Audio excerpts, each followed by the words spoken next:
Ça fait 1 an que j'ai le Poco F2 Pro et est-ce qu'il est toujours aussi bien? Le Poco F2 Pro était un téléphone que j'avais présenté l'année dernière en juin et c'est toujours mon téléphone actuel parce que je l'aime beaucoup.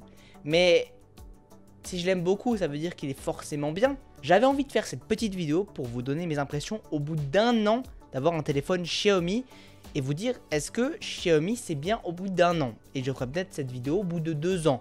Même si je pense pas que j'aurai ce téléphone dans 2 ans, mais de voir est-ce qu'il y a vraiment des changements au fur et à mesure des années. Dans cette vidéo, j'ai abordé plusieurs points qui me semblent importants pour avoir un téléphone qui dure au fur et à mesure des années, comme l'autonomie, l'OS et les mises à jour, les photos et les vidéos, les performances, la solidité du téléphone et est-ce que j'ai rencontré des petits problèmes au cours de mon utilisation. Commençons par le plus intéressant qui est, pour moi, l'autonomie. Au bout d'1 an, le téléphone tient toujours 7 heures de batterie.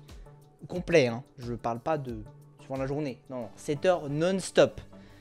Ça dépend bien sûr à chaque fois de ce que vous faites, mais pour une utilisation plutôt modérée et différente, prendre des photos, regarder des vidéos, envoyer des messages, jouer à des jeux vidéo, il tient environ 7 heures avec une batterie à charger à 90%. Je prends soin de ma batterie. Je ne la charge jamais à 100% et je ne la laisse jamais descendre à 0%. Parce que votre batterie, du coup, durera moins longtemps dans le temps si vous la chargez complètement et si vous la déchargez aussi complètement. Bon, et niveau recharge, on est toujours sur la même chose. Hein, je recharge toujours à 90% et la fin de la journée, il est à 10%. Donc, pour faire de 10 à 90, je mets moins d'1 heure, je mets environ 50 minutes avec le chargeur officiel de 33 watts. Si je prends un autre chargeur, par exemple de 18 watts, ça prend beaucoup plus de temps. Ça prend 1h30 à 2 heures. Donc je vous conseille de charger avec le chargeur officiel. C'était un petit peu mon point de vue batterie. Et franchement, c'est à peu près ce que j'avais au début d'année. Il a dû perdre, allez, 1 heure. Mais ça dépend de ce que vous faites. Je l'ai fait sur plusieurs jours, de charger à 90% et de regarder combien de temps ça durait avec ce que je faisais. Et en général, on est autour des 7 heures. Des fois, c'est 8 heures, des fois, c'est 6 heures. Ça dépend vraiment de ce que je fais. Si je filme par exemple une vidéo en 8K, ce qui arrive très rarement, on va en venir après, là, ça descend très très vite. Ok, passons au prochain point qui est les mises à jour et l'OS. Alors, ce téléphone a toujours MIUI 12, pas encore 12.5. Finalement, après la vidéo, j'ai eu la mise à jour. MIUI 12 est très bien à utiliser, j'adore l'utiliser, l'expérience au quotidien est ultra agréable, j'ai pas forcément de problème. J'ai eu quelques petits problèmes au départ quand le téléphone a été mis à jour sous Android 11. Je n'arrivais plus à faire le Picture in Picture avec YouTube et Netflix, enfin tous les services qui proposent du Picture in Picture. Ça a été réglé 1 jour, voire 2 jours après. Donc en fait, c'était pas si dérangeant que ça. Et sinon, oui, du coup, le téléphone est bien mis à jour. J'ai Android 11, j'aurai Android 12. En tout cas, je l'espère et franchement, sinon, j'ai pas de problème. Bon, passons à un autre point qui peut être aussi intéressant. Parlons des photos et de la vidéo. Vidéo, bah, je filme actuellement avec en 4K à 60 fps. Alors on peut filmer en 8K avec ce téléphone, mais je n'ai jamais filmé en 8K parce c'est trop problématique sur un téléphone, en tout cas avec ce téléphone là. Je trouve que la qualité n'en vaut pas la peine et ça manque de fluidité. J'aime avoir ce côté 60 fps parce que c'est tellement plus fluide et tellement plus agréable pour les yeux que je n'utilise pas du coup le mode 8K et je trouve que ça c'est pas tellement plus beau que ça comparé à de la 4K, donc je ne vois pas l'intérêt de filmer en 8K. Surtout que ça prend énormément de stockage.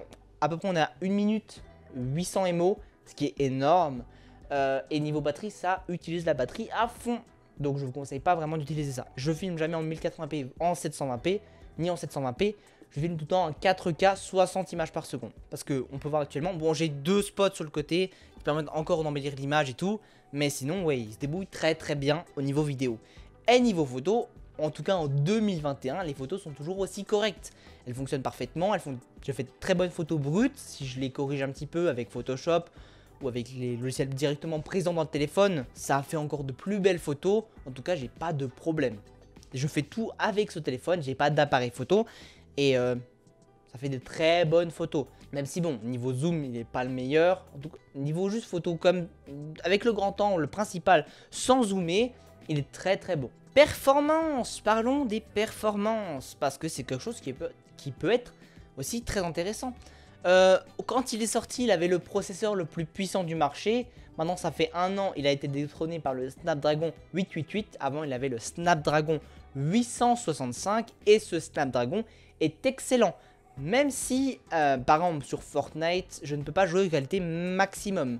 Et ni en 60 images par seconde aussi. Je joue en 30 images par seconde en qualité élevée et avec 75% de résolution des objets 3D. Sinon, mon jeu crash, freeze par moment. Donc c'est pas très agréable, même si honnêtement je joue pas franchement à Fortnite sur téléphone, hein. Je vous le dis. Mais en fait ça vient principalement de la puce graphique qui elle est moins bonne. Parce que le processeur en lui-même est excellent. C'est la puce graphique qui limite le processeur. C'est un peu dommage, mais bon, on fait avec. Et sinon sur tous les autres jeux, j'ai franchement aucun problème. C'est vraiment juste Fortnite qui me pose un problème. Et même du coup l'expérience au quotidien est excellente. Je n'ai pas de problème si j'ouvre plusieurs applications, si je sais pas, je fais n'importe quelle tâche, j'aurai aucun problème. En tout cas, actuellement, j'ai toujours pas rencontré de problème, sauf sur Fortnite. Mais comme je le dis, c'est pas si dérangeant que ça. La solidité, oui, parce qu'on parle pas assez de la solidité d'un téléphone et du coup, je voudrais en parler. Niveau résistance du téléphone, il s'en sort très bien. Alors, j'ai fait tomber mon téléphone une dizaine de fois. Plein face sur l'écran ou plein face à l'arrière. Et mon écran ne s'est jamais cassé. Et je l'ai tombé facilement à ma hauteur, par là, ou de ma poche. Et ouais, il a jamais cassé l'écran. Il est bien sûr rayé. Bon, en fait, la première fois qu'il a été rayé, c'est vraiment en août. J'étais ultra dégoûté. Il est tombé sur le carrelage. Bam, il est tombé et j'ai eu une grosse rayure. Mais il n'est pas cassé. Donc en soi, c'est une grosse rayure, mais on la voit pas trop. Elle est pas dérangeante. Et j'ai plein de micro-rayures, mais ça, bon, on n'y peut vraiment rien. J'ai l'impression que sur tous les téléphones, on aura toujours des micro-rayures. Et ça, c'est vraiment dommage. Faites des écrans qui ne prennent pas les micro-rayures, parce que même les écrans les plus résistants, au bout d'un moment, on prend les micro-rayures. C'est quelque chose de dommage. Faites des efforts. Et niveau coque extérieure, j'ai des micro-rayures, enfin, j'ai plein de petites rayures en bas du téléphone. C'est dû à ma poche, parce que dans ma poche, j'ai des petits ourlets en métal et du coup ça frotte et au bout d'un moment ça fait des micro-rayures. Sinon l'aspect extérieur de mon téléphone est presque parfait. En tombant des fois sur un coin, ça l'a à peine endommagé, mais franchement je trouvais ultra résistant. Donc je suis plutôt satisfait. Ah, et j'ai oublié de le préciser, bien sûr, je ne porte pas de coque de téléphone et je ne porte pas non plus de vide de protection, hein, c'est juste brut. Et au niveau du prix, le prix reste toujours le même, hein, on le trouve toujours autour de 550 €. Mais en occasion, imaginons par exemple sur Amazon, on le trouve autour des moins de 300 € et même sur le Bon Coin, sur les sites de revente, en très bon état. Donc pour 300 €, ouais, vous pouvez le prendre. C'est un très bon téléphone. Il peut facilement encore vous faire 1 an, 2 ans, sans problème. Je pense en tout cas. Avec tout ça, avec tout ce que je viens de dire, voilà, vous pouvez encore le garder 1 an, 2 ans facilement. Dernier petit point, est-ce que j'ai eu pas mal de petits problèmes au cours de mon utilisation? J'ai parfois quelques petits crashs, mais ça arrive, allez, une fois dans le mois et c'est vraiment pas dérangeant. Par exemple, j'ouvre l'application de téléphone et elle se ferme et je la rouvre et c'est bon. Donc c'est le seul problème que j'ai eu. J'ai eu un problème avec ma 4G, mais c'était Orange qui faisait n'importe quoi parce que ma carte SIM était défaillante. Ça a été résolu, c'était pas le téléphone. Et sinon, c'est tout. Voilà, rien de plus. J'ai vraiment pas de problème. Et du coup, je suis très satisfait de téléphone au bout d'1 an. Et ça, c'est très plaisant. C'est la fin de cette vidéo. Je voulais pas qu'elle dure très longtemps. Je voulais juste faire une petite vidéo comme ça pour vous dire, ouais, voilà, les petits points qui pouvaient être intéressants de voir. Et au bout d'1 an, franchement, très très bien. Je referai un petit point dans 1 an. Avec ce téléphone-là, sûrement, j'essaierai de le garder, même si je prends un autre téléphone pour voir ce qu'il a reçu les mises à jour et tout. On verra bien. J'espère. Et voilà. Ça peut être intéressant du coup de voir comment évoluent les téléphones. En tout cas, je sais que par exemple des téléphones de 2019, les Redmi Note 8 boîte ici, a bien été mis à jour sur MIUI 12. Par contre, n'a pas Android 11, c'est toujours resté sous Android 10. C'est dommage, c'est dommage. Mais voilà. Donc à voir avec ce téléphone là. On verra bien. Et voilà, c'est la fin de cette vidéo. Ça fait la deuxième fois que je le dis, je le sais. J'espère qu'elle vous a plu. Si c'est le cas, n'hésitez pas à mettre un petit pouce bleu, à vous abonner. Je le répète pas souvent, mais abonnez-vous s'il vous plaît. Ça m'aide énormément pour les vidéos. C'est gratuit, ça ne vous coûte rien. Activez la petite cloche si vous voulez recevoir les notifications sur les prochaines vidéos. Et moi, je vous dis à très bientôt. C'était Lamso.